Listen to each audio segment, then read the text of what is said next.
Student class 10th chapter light. और जो अपन discuss कर रहे थे इससे पहले कि image formation by A concave mirror, तो अपने 6 पॉइंट डिस्कस कर लिए थे। आज अपन उसको एक टेबल के थ्रू पूरा रिवीजन करते हैं अपन। यहाँ पे summary of image formed by A concave mirror. इसके अंदर अपन यहाँ पे अलग अलग पॉइंट्स ले रहे हैं। कौन से? Position of object first, position of image, object की जो इमेज बनती है उसके लिए। फिर size of the image, object की साइज़ में छोटी होती है, बड़ी होती है, इस तरीके से। नेचर ऑफ इमेज, नेचर मतलब रियल है, वर्चुअल है, इस तरीके से अपन डिस्कस करते हैं यहाँ पे। फर्स्ट पोजीशन, तो अपना फर्स्ट जो पॉइंट था वो था बिटवीन पोल एंड फोकस। जो ऑब्जेक्ट अपन जो प्लेस कर रहे थे वो था बिटवीन पोल एंड फोकस। इस केस में अपने पास जो इमेज बन रही थी वो कहाँ थी? Behind the mirror. जो यहाँ पे ऐसे मिरर था और इमेज बन रही थी इस साइड में बिहाइंड द मिरर। वो इमेज कैसी थी? एनलार्ज्ड, बहुत बड़ी साइज़ की थी।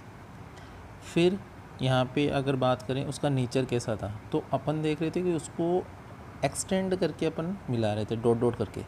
तो जो डॉट डॉट करके मिलाएंगे वो होती है वर्चुअल, और वर्चुअल के साथ आता है इरेक्ट, मतलब वर्चुअल है तो क्या होगी? इरेक्ट होगी। तो फर्स्ट पोजीशन अपना ये था। दूसरा पॉइंट था अपना फोकस पे। तो फोकस पे कहाँ बनती है अपनी इमेज? अपनी इमेज बनती है इन्फिनिटी पे। इन्फिनिटी पे बनेगी तो वो इमेज की साइज़ कैसी होगी? बहुत बड़ी, हाईली एनलार्ज्ड। अब यहाँ पे अपन देखो, दो पैरेलल रे जो जा रही थी वो कहाँ पे अपन मीट मानते हैं उसको? वो मानते हैं इनफाइनाइट पे। इनफाइनाइट पे वो कैसे बन रही है? Real and inverted. और वो जो जा रही थी अपन उसको डॉट डॉट करके नहीं मिला रहे थे, वो एक्चुअल में पास कर रही थी। Third point, between focus and centre of curvature. Between focus and centre of curvature था, तो यहाँ पे अपनी इमेज बनेगी बियॉन्ड सी के जस्ट बाद में कहीं पे। वो डिपेंड करेगा अपन कहाँ पे रख रहे हैं उसको, बिटवीन एफ एंड सी के। इस केस में अपने पास जो इमेज बन रही थी वो थी एनलार्ज्ड, और इमेज कैसी थी? Real and inverted. Fourth case में at C, centre of curvature पे जब ऑब्जेक्ट रखा होता तो कहाँ पे बनता है? सेंटर ऑफ कर्वेचर पे ही इमेज बनती है। फिर आता है अपना इक्वल टू ऑब्जेक्ट, मतलब ऑब्जेक्ट की जितनी हाइट होगी इमेज की भी उतनी ही हाइट होगी। ये इमेज भी कैसे बनेगी? Real and inverted.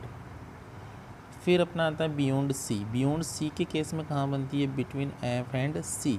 ये कैसी बनेगी? बहुत छोटी, डिमिनिस्ड और रियल एंड इन्वर्टेड। फिर लाता है last point, at infinity at. यहाँ पे इमेज बनेगी फोकस पे, और ये क्या होगी? बहुत छोटी, इसमें रियल एंड इन्वर्टेड। अब देखो इसमें अपन बात करें तो कॉनकेव मिरर में सिर्फ एक ही पोजीशन ऐसी आती है जहाँ पे इमेज बनेगी वर्चुअल एंड इरेक्ट, और वो केस कौन सा आएगा? बिटवीन पी एंड एफ, जब पोल और फोकस के बीच में अपना ऑब्जेक्ट रखा हो। तो यहाँ पे सिर्फ एक ही केस है, किसमें? कॉनकेव में। तो इसका मतलब कॉनकेव दोनों तरह की इमेज बनाता है, वर्चुअल और रियल, ध्यान रखना। और एक ही केस में ऐसा आएगा, बाकी रिमेनिंग 5 केस में क्या आएंगे? Real inverted, real inverted. फिर नेक्स्ट दूसरा पॉइंट, एट सी पे एट सी, इसमें कोई देखने की ज़रूरत नहीं है। एट सी सी तो सेम, यहाँ पे क्योंकि सी सी है तो सेम साइज़ की, बाकी ये रियल इन्वर्टेड सब में चलेगी। फिर अब यहाँ देखो एट फोकस, तो इमेज कहाँ बन रही है? इन्फिनिटी पे। अब जस्ट इसका उल्टा यहाँ पे देखें, एट इन्फिनिटी पे तो कहाँ पे बन रही है? देखो एट फोकस पे। ये एक दूसरे के उल्टे यहाँ पे ऑपोजिट हो गए। देखो ये एट फोकस एट इन्फिनिटी, यहाँ पे अगर ऑब्जेक्ट एट इन्फिनिटी हो तो इमेज कहाँ बनेगी? एट फोकस पे।